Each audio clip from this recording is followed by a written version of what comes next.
Hi all, how are you doing? So I'm just promoting this change.org petition. I'll give you the link in the description below this video. I'll also put it in the comment section. I'll pin it to the top comment so that you can sign this petition.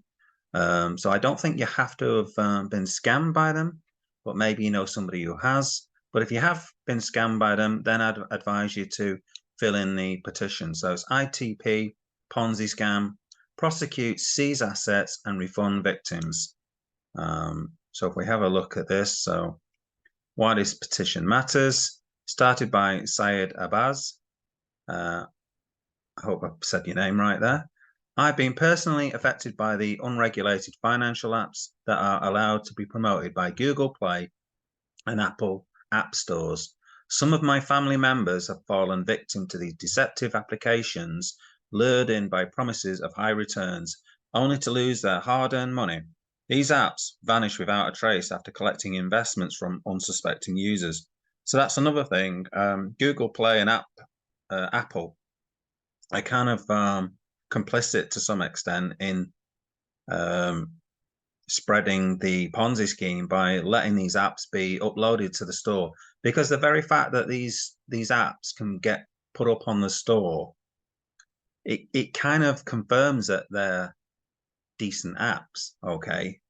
And so Google and Apple really need to look into these kind of apps, because people think, oh, it's on Google. Okay, it's on app. It must be kosher. It must be fine. It must be good. All right. It can't be a scam because it's on Apple App Store. It's on the Google Play Store. All right. So one such app, notably ITP, stands out in a network of fraudulent schemes.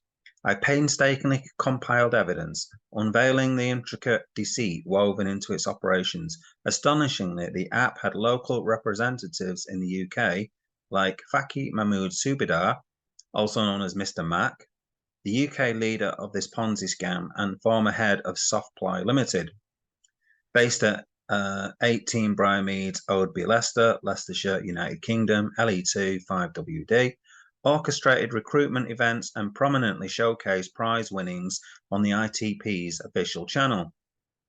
These exhibitions aim to entice individuals into forming teams and expanding membership to partake in prize schemes. In other words, form a pyramid scheme effectively.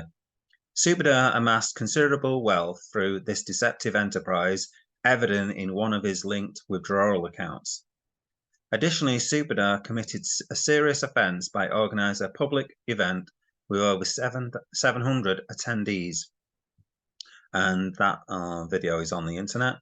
At this event, he actively facilitated the recruitment of innocent citizens, coercing them with persuasive tactics to invest immediately in what turned out to be a Ponzi scheme.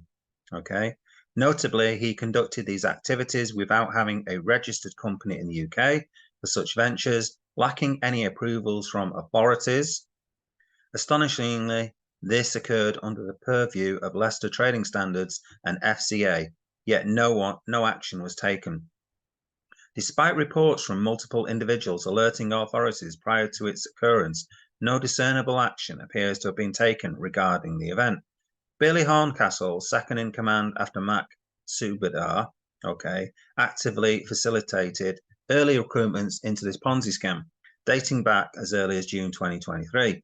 He exhibited a strong presence in ITP groups and consistently supported his leader during live sessions.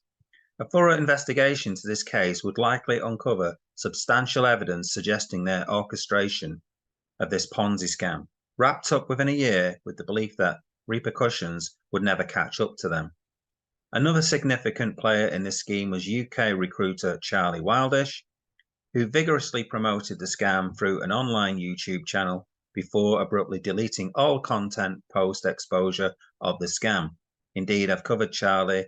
He made videos saying that this was definitely not a Ponzi scheme, and it turned out that it really was a Ponzi scheme.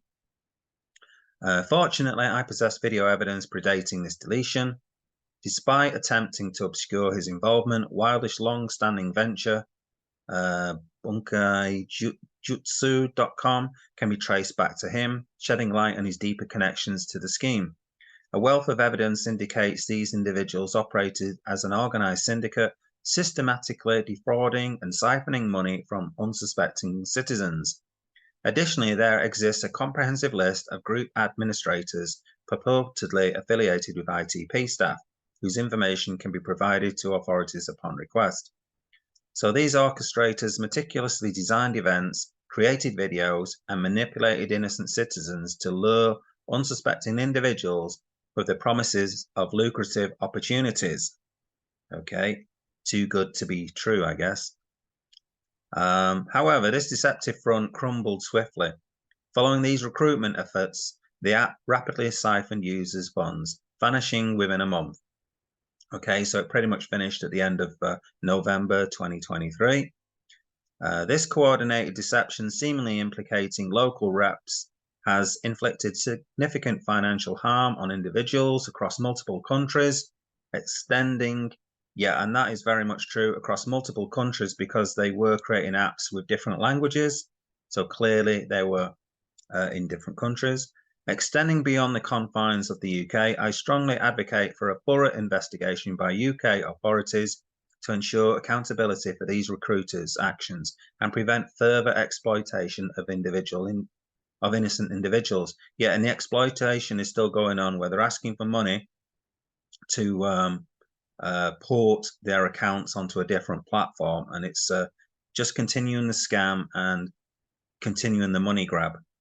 From their deep involvement, it's evident that they play a far greater role in this scam operation than they portray. I urge comprehensive scrutiny of their incomes, finances, and investments. Moreover, I hold these leaders responsible for the losses suffered by many unsuspecting elderly and innocent citizens.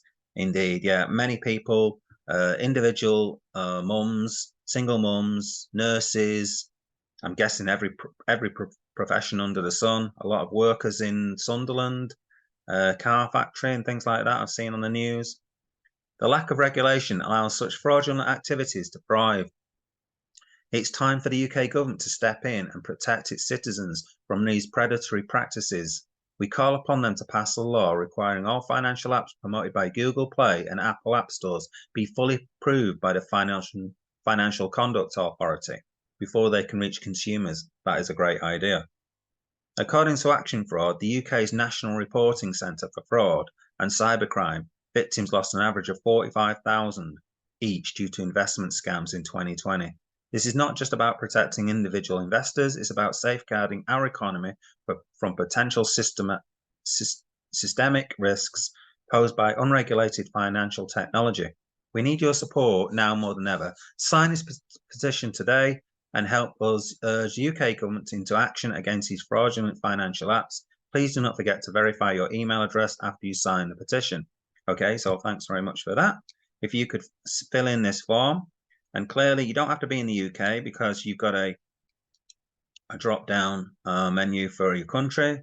So if you've been infected by ITP, and in fact, even if you haven't, you can still, if you agree with this, then you can fill in this petition because it may protect you from another Ponzi that you might get caught up in the future.